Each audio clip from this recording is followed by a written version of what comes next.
¿Qué tal? Hola. Bienvenida. ¡Ay, el móvil!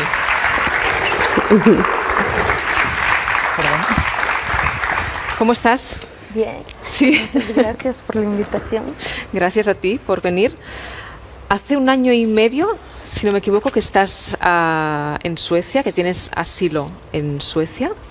Sí, ya el otro mes tengo 2 años de estar en Suecia y pues no fue nada fácil pues cruzar el charco, como decimos, ¿verdad? Llegar de una esquina a la otra, pero llegué a Suecia y pues me han dado la oportunidad, me concedieron el asilo por la persecución que recibí.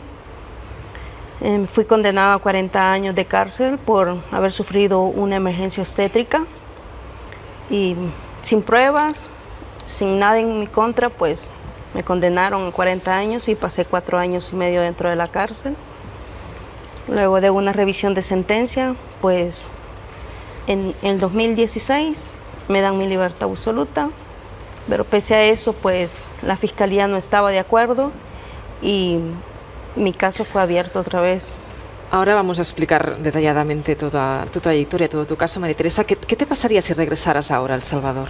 Pues la verdad que yo sentí que la persecución no fue por el hecho de que ellos decían que yo había abortado, sino que yo siento que la persecución fue porque yo hablaba la situación, cómo vivíamos las mujeres dentro de la cárcel, la violación de derechos humanos que se nos hacían dentro de la cárcel.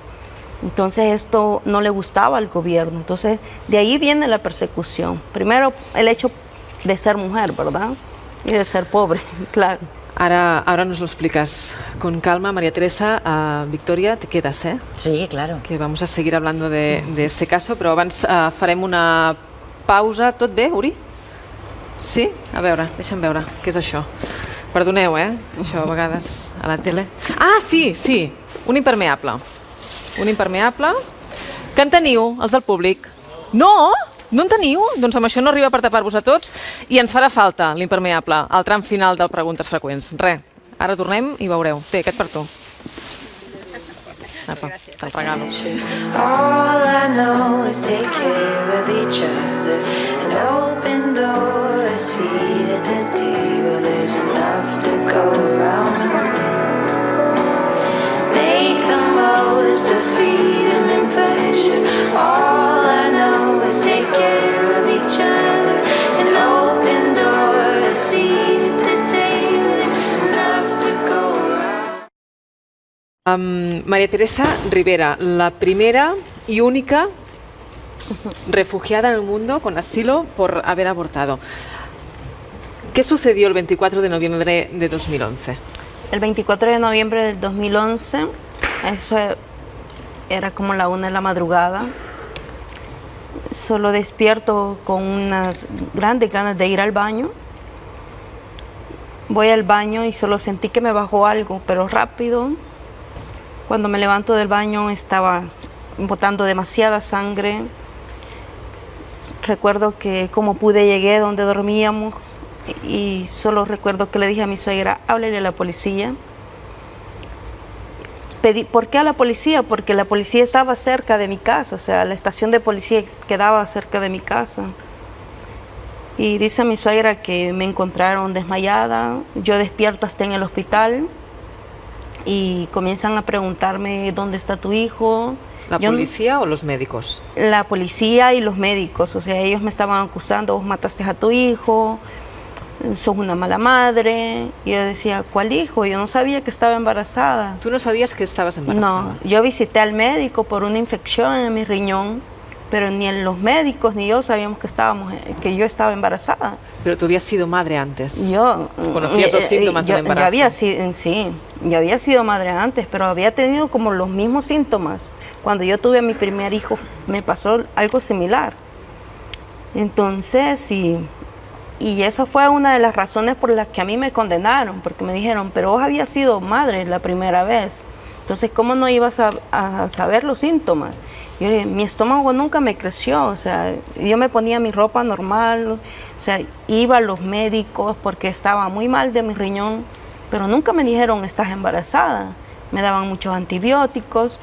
¿Tienes idea de cuántas semanas de gestación aproximadamente estabas? Pues no, porque ellos decían tiene 22 semanas, tiene 30 semanas, o sea, nunca se llegó cuántas semanas tenía, o sea, ellos nunca determinaron exactamente cuántas semanas tenía. ¿Qué pasa en el hospital? En el hospital, pues cuando yo despierto, me comenzaron a acusar y me esposan a la cama directamente. ¿Te esposaron a la, Sí, a la camilla? A la camilla, me esposaron. Y solo pasé ese día en el hospital. El siguiente día me llevan para una Bartolina. ¿Qué es una Bartolina? Una Bartolina es una cárcel preventiva antes de llegar a la cárcel normal. Y en esa Bartolina pues yo llevaba medicamento porque yo había quedado súper mal de lo que había pasado. Y me botaron todo mi medicamento, me dejaron solo con la muy mudada que llevaba, aún yo botando mucha sangre. O sea, 24 horas después de un aborto espontáneo, sí, te llevan a un calabozo. Sí, sí. Y te retiran la medicación. El medicamento, la comida, no me dejaron pasar absolutamente nada. Y tú estabas perdiendo sangre. Sí. Tenías una hemorragia. Así es. Y los policías decían que yo no tenía derecho a nada. Yo había matado a mi hijo, era una asesina y que pues mis compañeras ahí me iban a pegar, me dijeron un montón de cosas. Mis compañeras en ese momento eran como 12 mujeres que teníamos que turnarnos para poder dormir porque era un cuartito pequeñito. No podíamos dormir todas juntas, sino que nos turnaban. Bueno, una hora vas a dormir vos, otra hora. Perdona, ¿hasta aquí tienes algún contacto con tu familia, con tu compañero? No me dejaron tener contacto en ningún momento.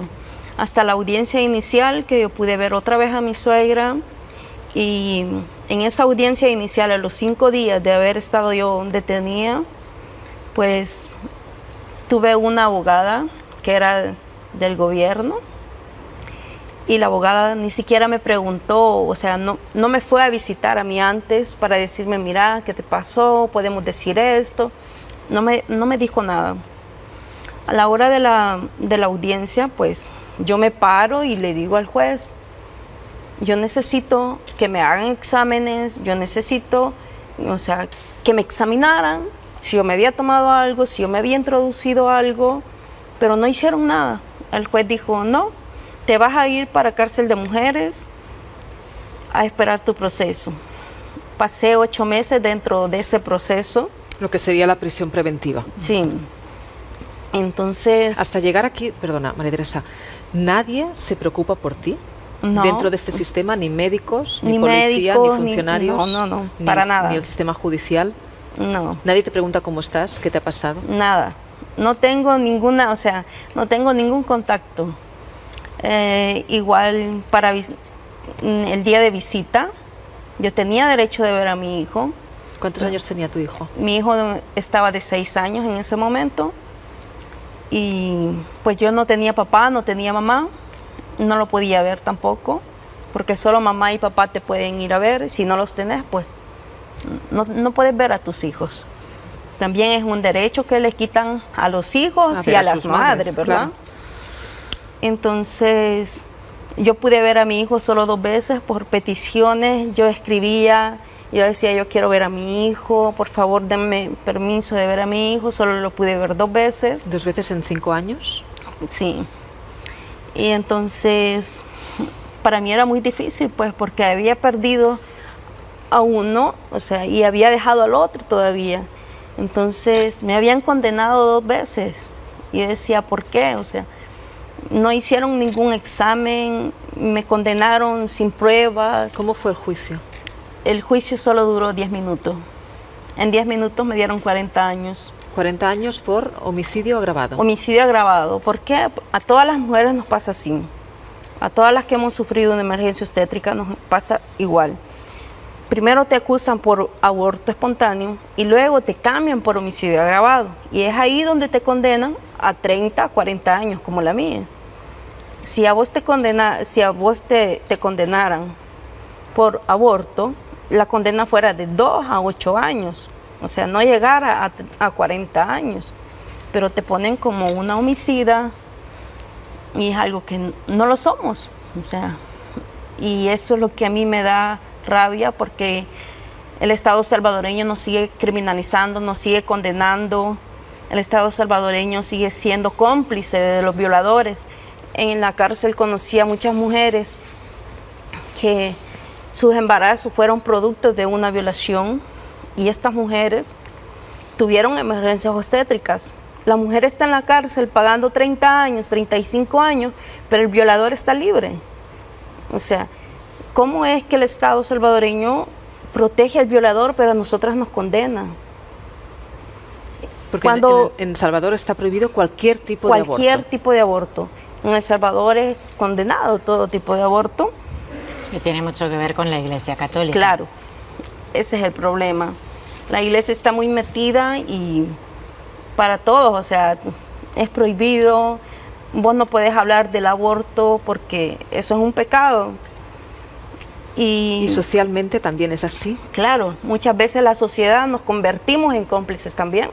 Porque, bueno, que pague porque ella lo mató, pero no conocen la historia de nosotros. Solo porque nos ven nuestro rostro, ven nuestro nombre, la que mató, la que hizo esto. Tú has tenido que escuchar esto de ti. Claro, yo lo he vivido. Cuando yo salí libre fue un momento muy difícil porque la sociedad, yo recibí discriminación de la sociedad, recibí discriminación laboral, yo no pude encontrar un empleo. Es difícil salir de la cárcel y que tu hijo te esté pidiendo de comer y que... ¿Qué vas a hacer? ¿No te contrataban por el hecho de haber sido condenada? Así es, porque los medios de comunicación en mi país, o sea, todos son de parte del Estado. Entonces, ellos dijeron en las noticias, María Teresa degolló a su hijo, ella lo aventó al baño, María Teresa le hizo esto a su hijo. Entonces fueron cosas que la sociedad no perdonaban. Y yo decía, o sea, ¿por qué sacan eso? O sea, los medios de comunicación usaron mi imagen hasta lo bajo, ¿verdad? Pisotearon mi imagen, como ellos quisieron. Viviste un infierno dentro de prisión y luego otro infierno fuera. Así es. Pero a pesar de eso, pues, a pesar de todo lo que sufrí, pues, jamás me voy a callar. Porque eso sí digo, no voy a callar porque... Hay otras mujeres dentro de la cárcel, hay muchas niñas que vienen creciendo y que pueden pasar la misma situación.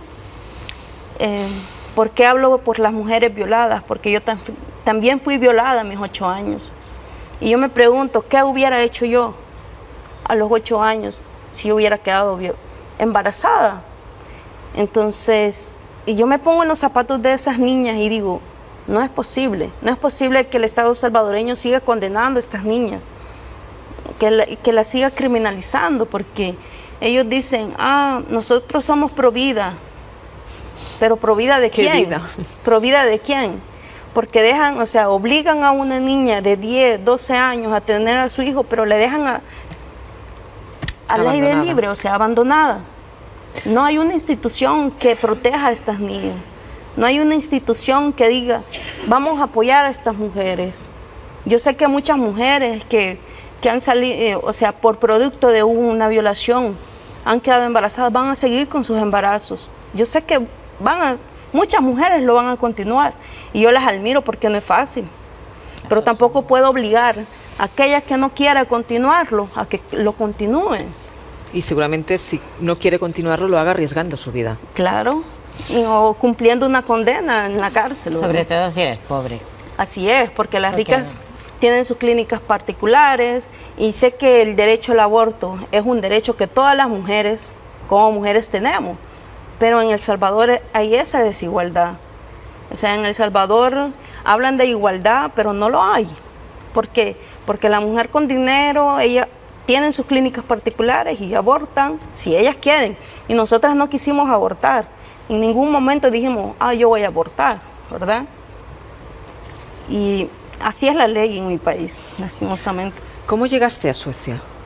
Llegué a Suecia por la persecución que había en mi contra. No iba a permitir a que me separaran más de mi hijo, ¿verdad? Yo me pongo, digo, si yo no hubiera tenido a mi otro hijo, pues no me hubiera importado que pasara lo que pasara.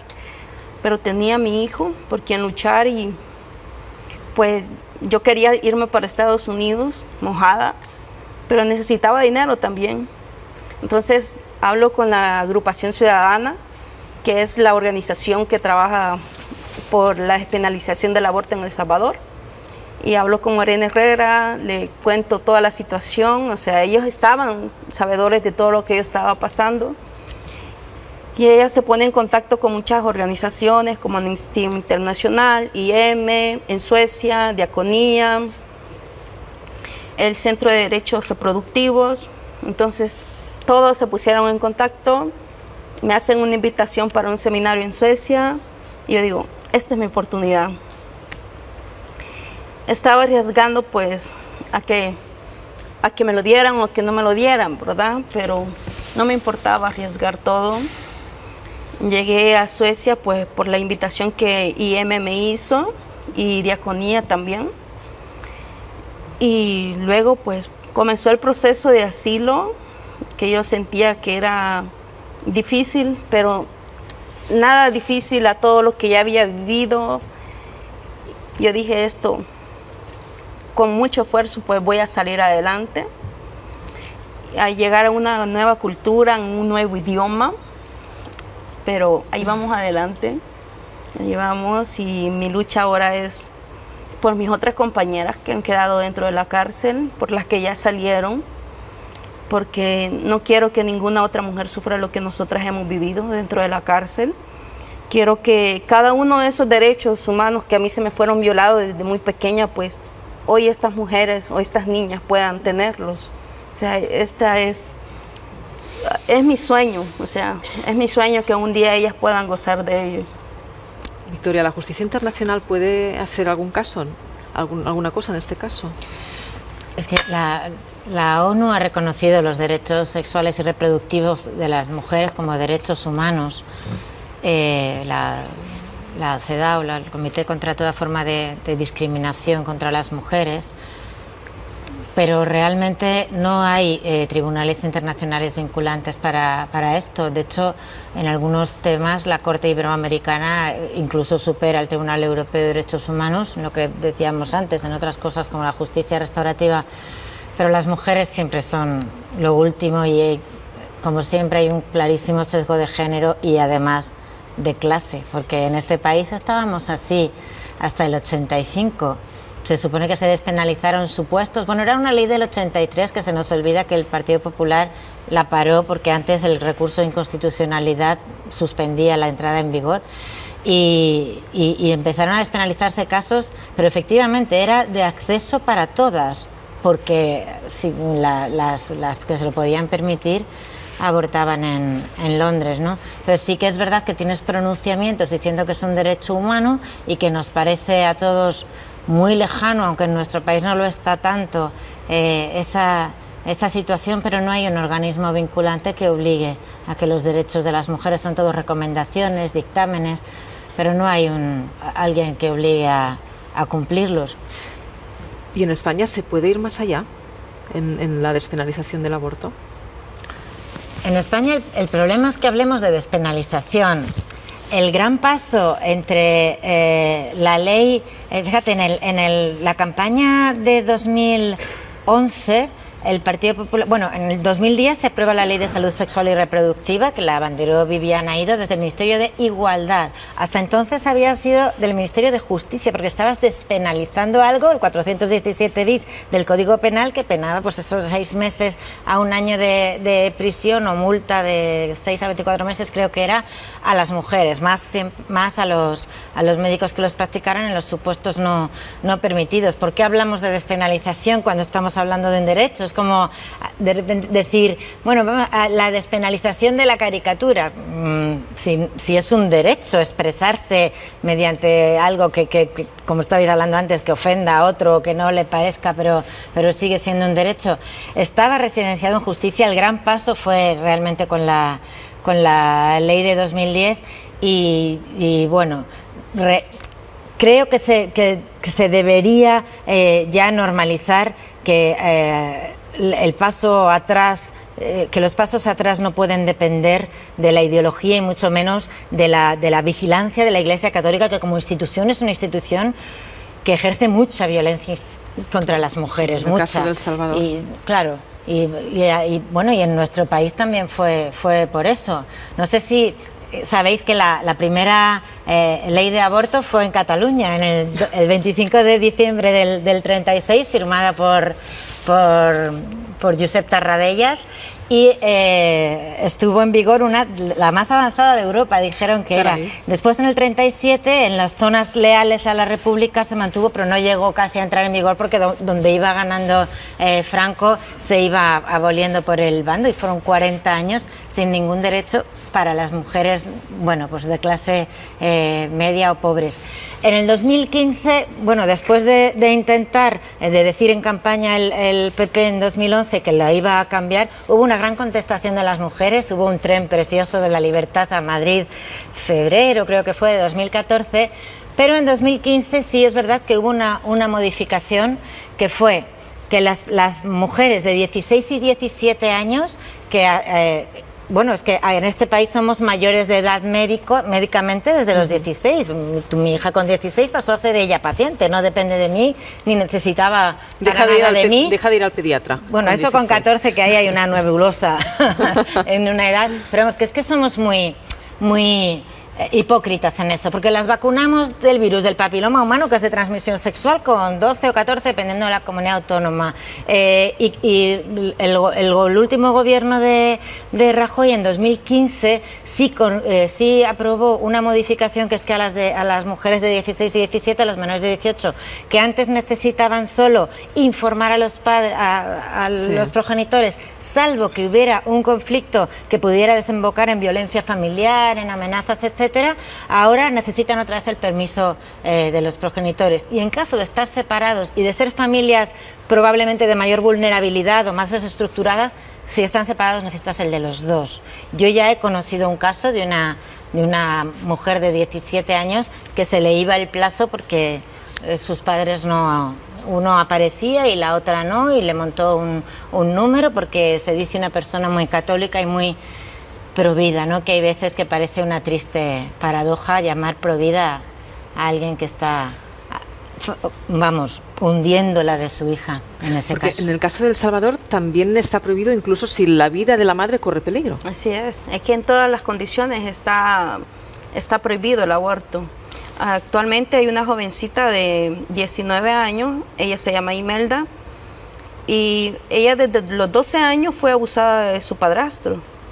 A los 18 ella queda embarazada, se le viene su bebé y la niña está viva, pero ahorita ella está corriendo el riesgo que la puedan condenar. Entonces, pero al padrastro lo tomaron preso cuando le hicieron el examen de ADN. Entonces ahí le creyeron a la muchacha que ella había sido violada por el padrastro. Y las personas vienen y le dicen, la policía, la fiscalía le dicen, pero ¿por qué no lo denunciaste antes? Claro, la tenía amenazada, le decía que le iba a matar a la mamá, que le iba a matar a los hermanos. Entonces, ella nunca pudo decir nada, y hasta ahora ella dice, sí, mi padrastro me violó, ¿verdad? Pero ahorita ella está en riesgo. A ella le pueden dar una condena de 20 años por intento de homicidio. Y al padrastro, ¿cuánto le van a dar?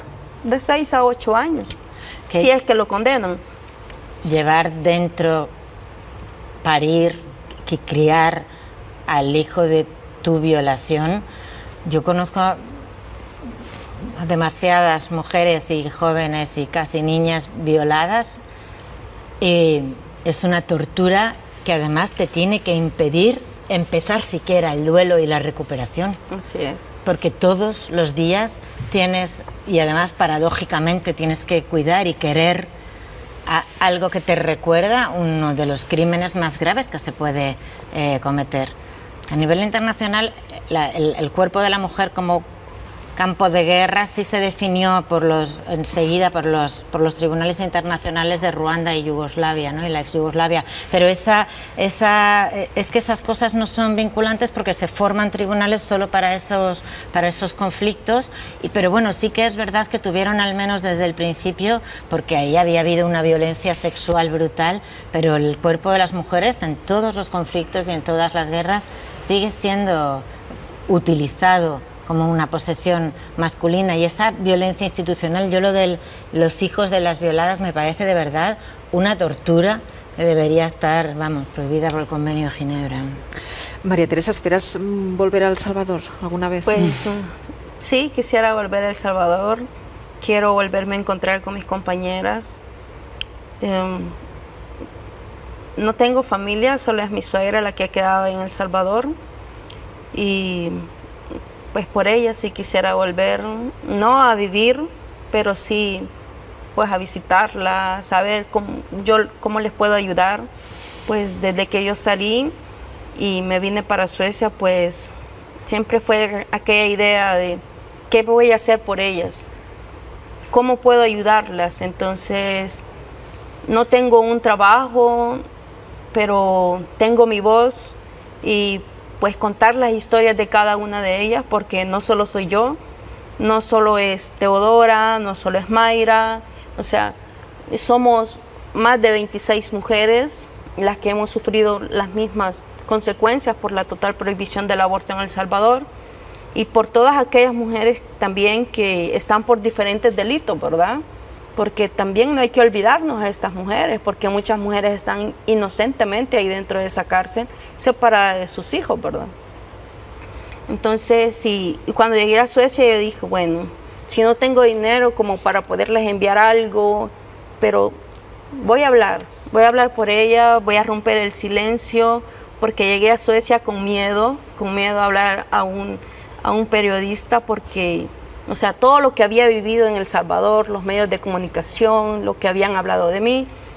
Pero dije, no, ¿por qué me voy a quedar callada si yo ya lo viví y no puedo permitir que se sigan violando los derechos de las mujeres? Entonces eso es lo que me ha dado como más fuerza para hablar y pues, aquí estás. Aquí estoy. Y voy a contar las historias de mis compañeras aquí, donde sea. Pues te agradezco mucho que hayas venido a explicarlo aquí. Muchas gracias por la invitación, muchas gracias por estarnos apoyando, porque es un tema muy difícil, es un tema que no muchas personas quieren tocarlo, ¿verdad? Y aquellas partes donde nos dan la oportunidad, pues nosotros tenemos que alzar nuestras voces también. Te agradezco mucho y muchas gracias y mucha suerte. Muchas gracias. Victoria, un placer tenerte en el Preguntes Freqüents. Igualmente. Gràcies. Suerte también. Gracias. Un aplaudiment per elles, sisplau.